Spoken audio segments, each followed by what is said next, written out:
Queen to Trenton, which is delayed. Again, a big crowd of people standing here at Penn Station just trying to figure out what time they will be able to get home. Again, all of this deriving from a signal issue at Broad Street in Newark.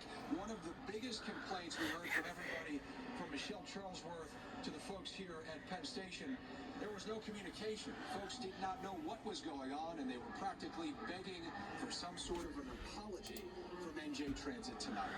We're live at Penn. Anthony Carlo, Channel 7, Eyewitness News. What a mess and a late night, Anthony. Thank you. Not a good night to have train trouble because of the heat, because it's only going to get worse, as you heard Lee talk about. The entire area now preparing. In New York City, hundreds of cooling centers will be open in places like the Javits Center and schools and libraries. Outdoor pools will be staying open late, and no doubt the beaches will be packed. Eyewitness News reporter Sonia Rincon with details of what else is being done to keep New Yorkers cool. The arrival of July is about to bring in the dog days of summer. 13-year-old Shaggy has been through a few. He likes to come outside regardless of the weather, but then after when it's really hot, he realizes how hot it is and he wants to go back inside immediately. Shaggy's owner says he can see the signs immediately. He starts drooling, he starts hiding under in the shade and panting a lot. Not the kind of hot dogs we want this 4th of July. We just like try to keep them at the house with AC on. And just like whenever we go outside, like limit the time outside. Ice cubes in the water? Yeah, ice cubes. Yeah, he loves ice cubes. Of course, it's not just our pets we need to keep an eye on in the dangerous heat that's about to hit. You have to listen to your body. If you're starting to show signs of a heat injury, heat rash, sweating profusely, maybe a little lightheaded, you've got to get to air conditioning and get back to sipping water. If you do those three things, we'll get through this together. The city's health department says 21 New Yorkers died of heat stroke last year. 19 of those deaths attributed to the heat wave last June. This one will be longer and hotter. We are activating more than 2,200 Link NYC kiosks to display real-time directions to the nearest NYC cooling center. We're also launching a fleet of 15 never-before-used cooling outreach on-location vans. Those vans will be staffed with nurses and paramedics. You'll see them around the city starting tomorrow. They can also be sent to do wellness checks on older adults. The city's health commissioner says watch out for those signs of heat stress in yourself and in those who may be vulnerable.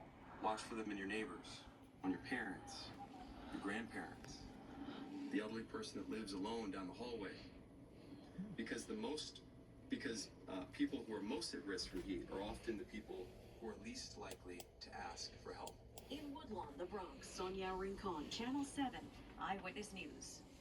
And we invite you to stay with Eyewitness News as we get ready for this extreme heat. Lee will be ahead in just a few moments with an update on that forecast. And we'll have the very latest first thing tomorrow morning at 4:30 and anytime at ABC 7 NY.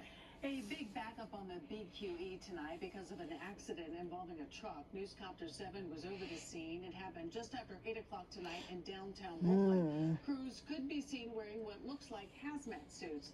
Officials say the truck was leaking some kind of fluid. No reports of any injuries. Congressman Tom Kaine Jr. from New Jersey returned to Capitol Hill today, and he addressed members of the House about his long disappearance, saying it was due to serious depression.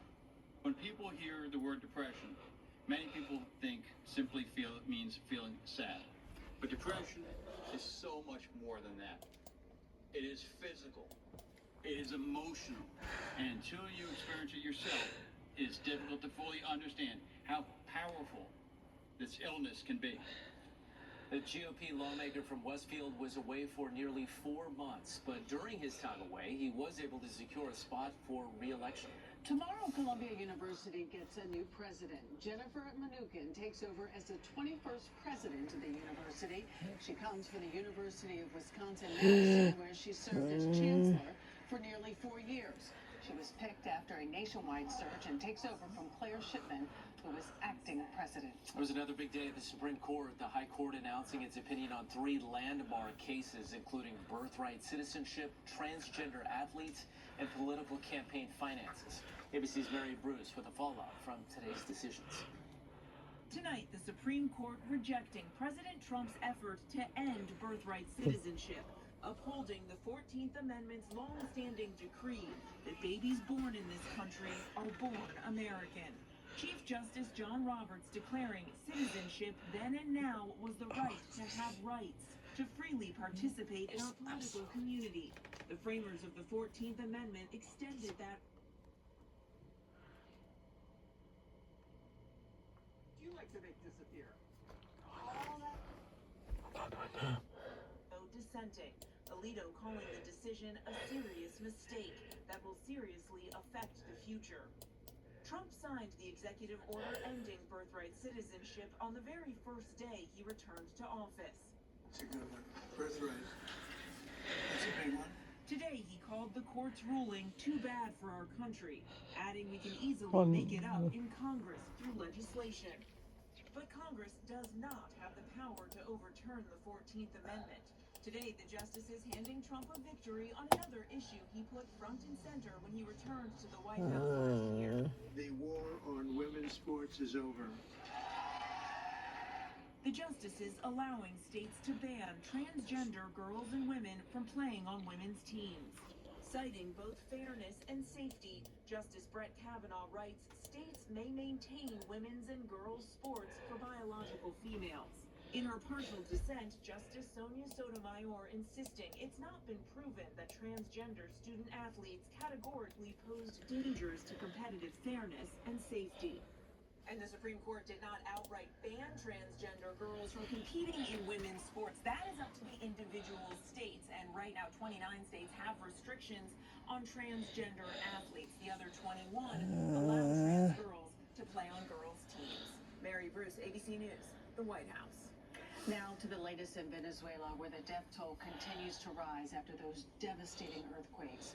Officials now say nearly 2,000 people have died and more than 10,000 have been injured.